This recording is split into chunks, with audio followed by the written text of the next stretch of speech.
Brendan, it's great to see you. Thank you so much for just chatting about your micro campaign article. Real quick, why don't you just tell folks a little bit about the Signal and what you're up to right now? Yeah, sounds good. Thanks for having me, man. It's good to catch up with you. I am. I just left Apollo and trying to figure out what I want to do next. I don't know necessarily what I'm going to do next in my career. And so I'm doing like some consulting and then also writing The Signal, which is a weekly newsletter, which is honestly, it's like basically just my public thinking about like what's happening in go-to-market right now and like reasoning through it in public. And a lot of it is like asking questions more than coming with answers and sharing like some little things that seem to be working for me. I think like what I know right now is the old playbook doesn't work. So just going up and loading up going into a B2B database and loading up, putting some filters and putting them into a generic sequence, like that doesn't work like it did 3 years ago. Kind of the classic like cold outbound playbook. It's not that it doesn't work at all. It just doesn't work as well as it did a few years ago. And so I'm trying to figure out what's the playbook of 2025. What's that going to look like? And writing The Signal is kind of like a way to broadcast those thoughts in real time and collect, feedback. When I talk about something, whether it resonates or not, is an interesting signal to me. That's it. It's a free newsletter, and just trying to figure out like what's the modern go-to-market playbook look like. The last thing I'd say is like I do think I'm like I kind of like can't really be more bullish on AI, and like I think it is a very big deal. I don't think it's going to replace all salespeople, so I'm not in that camp. But I do definitely think that there are very interesting ways that you can apply AI across the life cycle. And we could talk about this. I mean, frankly, micro campaigns is a good example of how to do that. So we can dive into that in a second.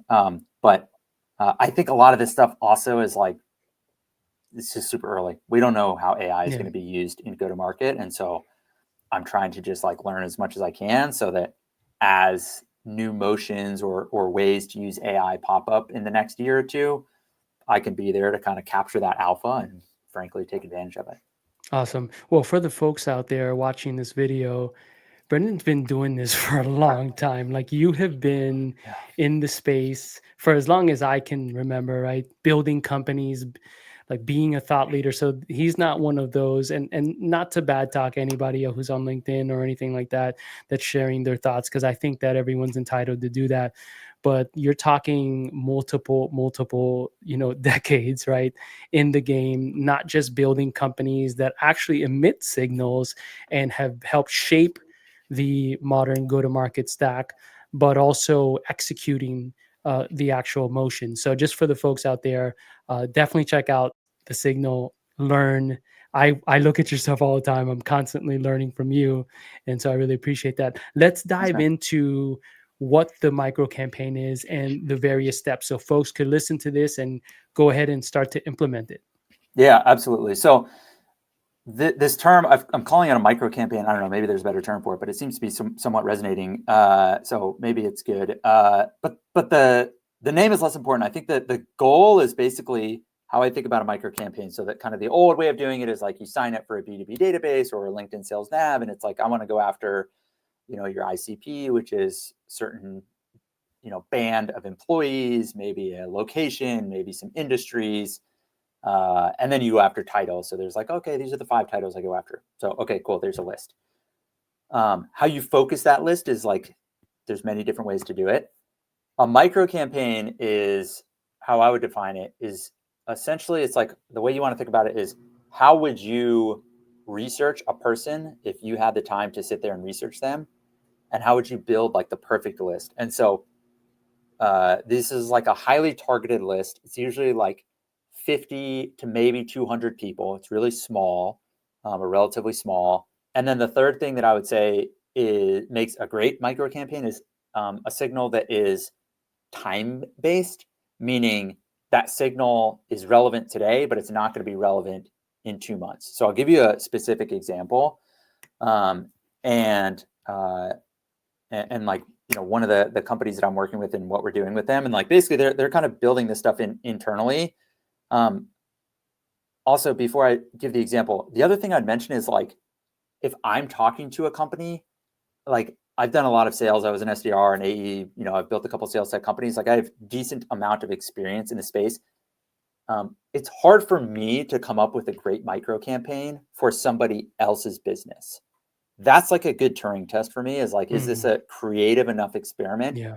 If I can, as an outsider, come up with the micro campaign, like it's actually probably not a great micro Yeah. campaign. That's a huge point, by the way, in my Yeah, mind. yeah, I think so. It's also like an AI SDR company is not going to be able to scale these things.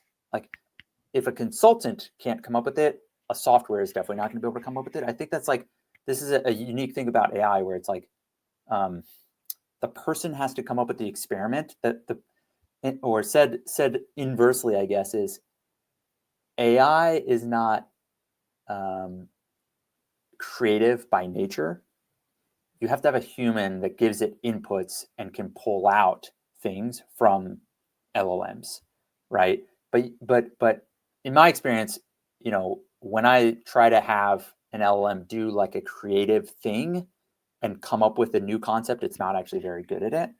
But when I give it specific directions and say, go grab these 7 data points, it's very, very good at doing that. So that's how I would think about this in the context, especially for a micro campaign. So an example of this is like, I want to go find companies that have raised between 5 million and 200 million in funding. I want to do, kind of waterfall that from many different sources. I also then want to look at certain industry keywords. So instead of just like the out of the box thing, I want to look at specific keywords that indicate that they're a SaaS business. Because again, there's no like SaaS checkbox in a B2B database, but many companies care about that specific thing. And then the signal, it's in kind of like the recruiting space. And so it's like, okay, are these people hiring salespeople currently? Because that's a good time to go reach out to them. And then have they engaged with a piece of my marketing content in the last 30 days? And are they a certain title? So when you start layering all these things together, that list actually gets, it could be a couple 100,000 people in the list, but it gets down to like 350 people that are a really good fit that you can go after today with a message that says, saw you're hiring for salespeople right now. We can help with that. We work with other companies that are Series A to Series C or whatever. If you reached out to that person in 4 months and said, hey, we have services to help you hire salespeople, they would say, hey, it's not a fit. We just hired somebody 3 months ago. So again, this timing piece is super important in a micro campaign where you need that to be used in the message, but it also is like the thing that dictates the list itself. Got it. And are people talking about intent data and those signals in the way that we're thinking about these buying signals? And the reason why I ask is, marketing has been generally like saying that they've been listening to signals for a long time, right? Yeah. And if you remember back in the day, and I'm thinking, I don't know, 15 years ago or something, there were the beginnings of, oh, this prospect went to our website, hooray, and they went to this page and that kind of stuff, right? And it just feels like being able to listen to the signals that are on marketing channels, right? Not diminishing that value that they bring, but also like the signals that are relevant to the salespeople, right? And that we know as salespeople and folks who have like carried a bag, they know that like just because you went to the website or watched the video or whatever, it may signal that you're maybe aware, especially these days, right? We were talking about the attention span of humans these days in 2024, 2025. So that might, like, those sort of superficial things might not be as relevant, but now I think what I'm hearing is like there's some stuff that like you have helped innovate, right? The signals that we're now able to pull that are more relevant and specific to what we know as salespeople. Is that what we're saying, that we're meshing these data sets together? I think so. Yeah. I think you could probably say these are another kind of signal. There's like hundreds of signals out there, right? So there's signals, first party and third party signals. First party signal might be somebody on your website, could be like, okay, that's interesting. as a signal or as an input into a score. But like, what documents were they looking at? How long were they there? Were multiple people from that company on the website? Like, there's a lot of other higher intent signals, even just in that one category of on the website. A closed lost deal from your CRM. This is a signal that's like, hey, they didn't move forward. They were marked closed lost 9 months ago because of timing. Probably makes sense to go reach back out to that person, right? That's like a signal that's first party. It's in your own, CRM data. And then third party, and there's many other examples of this. And then a third party signal would be like, the classic one is like, oh, somebody just hired or just raised a Series A, or they just hired a VP of marketing, or they just implemented HubSpot and my product integrates with HubSpot. So now's a good time to go reach out to them. Those are examples of third party signals. Again, there's a couple hundred of these signals that you can use. I think what's interesting, what I'm seeing is, first of all, I think you should definitely be doing those things. And there's a bunch of platforms that can help you do it. A lot of it is just like internal ops work, and you can operationalize a lot of this stuff. You don't need to buy a tool for it, but there are tools that make this easier. I think the thing that I'm seeing work on a small scale, but I think it is interesting, is basically this idea of like, what are the things that your competitors aren't doing or aren't thinking about that might be interesting for you to leverage in a campaign and build a campaign around and like experiment around that, right? And so it's like, is there a tech stack, something that indicates that they're like a good fit for your business? And it's not just like looking at built first, but it's like going and scraping or building an AI agent that scrapes multiple different places of job postings, or using a tool that does this and pulling in that data into a table and then layering other things on top of it. The presence of a certain title, hiring for a certain title for the first time and they've never done it before. Are they, it's like, again, it's hard to like even come up with general examples because every company is very unique and different. And again, I think the best way to think about this is like, if you had 30 minutes to research a single person, what would you look for? Would you go listen to the quarterly earnings call of that person's company? Would you go look to see where they used to work? Would you go look in your CRM at past data? Would you go look at like, what are all these places around the web and your internal systems that you would look to find clues to figure out, is this person worth reaching out to, or this company worth reaching out to? And I think that's where you can start building these like AI agents to do that scanning across the web and pull it into a central place and be able to say, okay, these are the type of people we want to go after on a regular basis. And it's going to be like this little micro campaign that you can run maybe once or twice a month. You can't run this thing every single day because there's a timing component that you don't control. So that's how I would think about it. Awesome. How does ABM fit into this whole thing? And do you have any like particular tools that maybe are at your top of the list right now that you're pretty stoked about? Yeah, I don't know. I'm not like super ABM like focused, or I don't have a ton of experience around ABM. I wouldn't say like in the traditional sense of it. I do think like if you can come up with a list of people and companies to reach out to, like you probably should warm them up first with ads, content, with a drip campaign in HubSpot or something. I think that makes a ton of sense.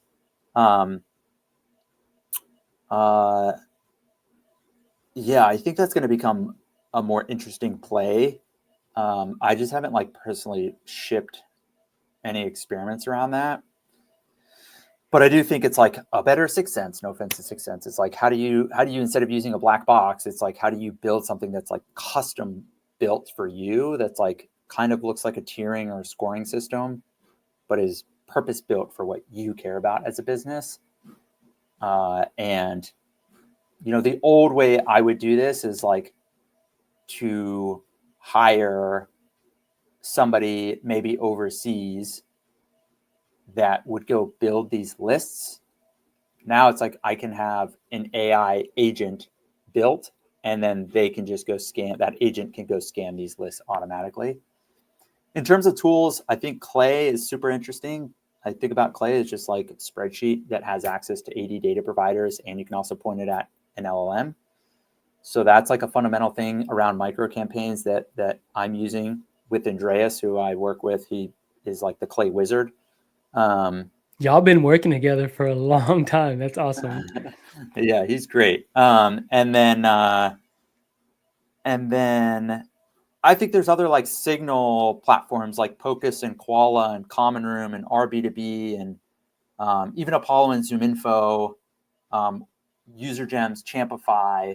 I think there's a bunch of companies in this space.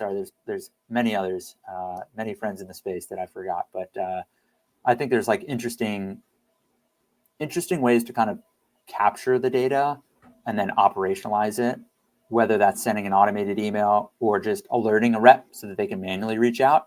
I think that's like up to the discretion of the company.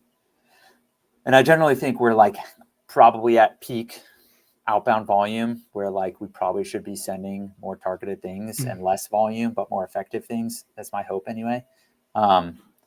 But even still, those tools are like very good at, and AI in general is very good at doing research, capturing data, and then putting it in front of salespeople. So I would definitely think about how you can deploy AI in that specific use case. Awesome. Brendan, thank you so much for just sharing your wisdom and all your insights. For the folks out there, go to thesignal.club. Definitely sign up to the newsletter. It's awesome. I am like salivating at the insights every day. Definitely also go to LinkedIn and follow Brendan. He is sharing, again, not only insights on the newsletter, but just constantly on LinkedIn. So definitely check it out and have a great day. Amazing. Thank you for having me.